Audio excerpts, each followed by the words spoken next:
It was a baking hot summer on the island of Sodor.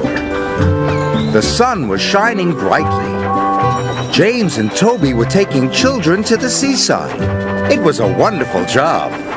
All the engines liked seeing the children's happy faces, and they loved hearing them cheer when they saw the sea. Thomas wished he was taking children to the seaside, but Thomas was taking a big tank of raspberry syrup to the ice cream factory.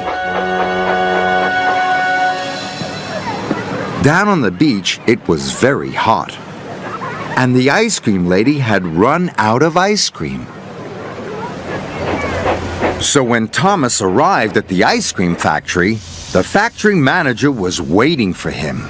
"We have to make lots more ice cream," he cried. "You must go and get the cream, the chocolate, and the strawberries." Thomas was disappointed. He had lots to collect, and he wanted to take children to the seaside. "If we get everything in time," said Thomas's driver, "then we can still take some children." So Thomas rushed to the dairy. He collected the cream, and he puffed away quickly.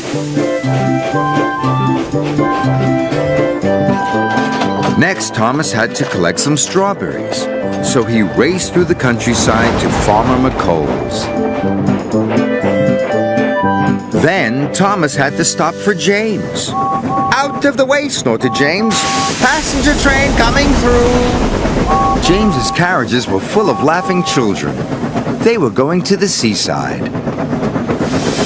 "Why does James get to take the children?" moaned Thomas. At last, the crossing was clear and Thomas puffed away.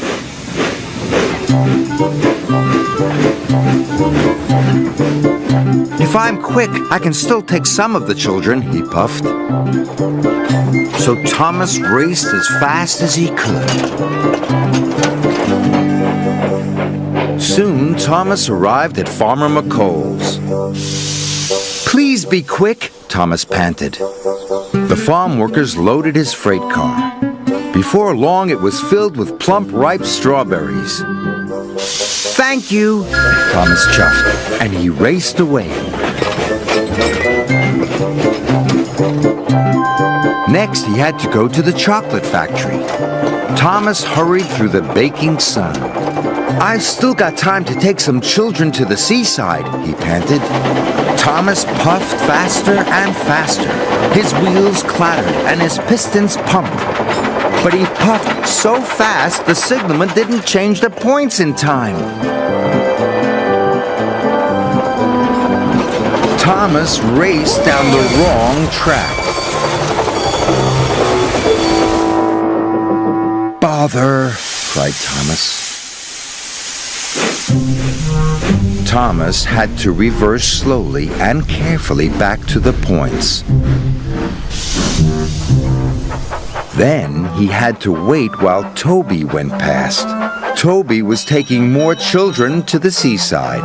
They were having a wonderful time. "Everyone gets to take the children except me," moaned Thomas. At last, the signalman changed the points. Thomas reversed back onto the track. And soon he was on his way once again.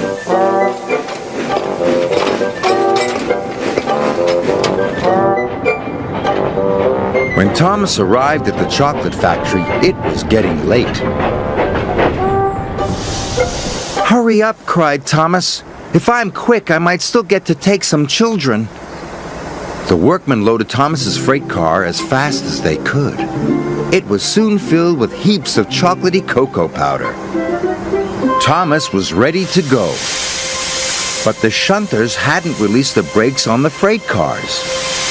Thomas pulled as hard as he could, but the freight cars wouldn't move. "I have to hurry," puffed Thomas. He heaved, he huffed, and he puffed, and he heaved so hard.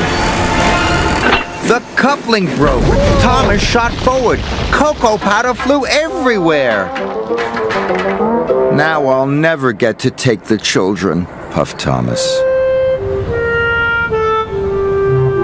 After a long time, Thomas's freight cars were ready. The yard manager had released the brakes, and Thomas chuffed carefully out of the yard.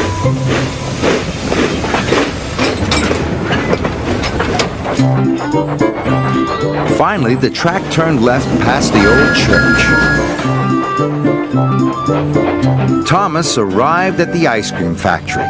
He thought his job was nearly done, but he was wrong. The factory manager was waiting for him. "The ice cream will soon be ready," he said. "You must take it to the seaside for me." Thomas was very disappointed. He wished he could take children to the seaside instead. He wanted to hear them cheer when they saw the sea. Thomas puffed along the coast to the seaside. "I wish I was taking the children," sighed Thomas. Percy was waiting at the seaside station, and so were lots of children. They all cheered as Thomas pulled into the station. Thomas was surprised. "Why are the children cheering?" puffed Thomas. "They're cheering for you," laughed Percy. "They've been waiting for the ice cream." The children were delighted to see Thomas and delighted to eat the ice cream. Thomas loved seeing the children laugh and cheer. Sir Topham Hatt was waiting with the children. "Today you have worked extra hard," said Sir Topham Hatt. "You are a really useful engine." "Delivering ice cream is a fun job after all," puffed Thomas. He was very happy.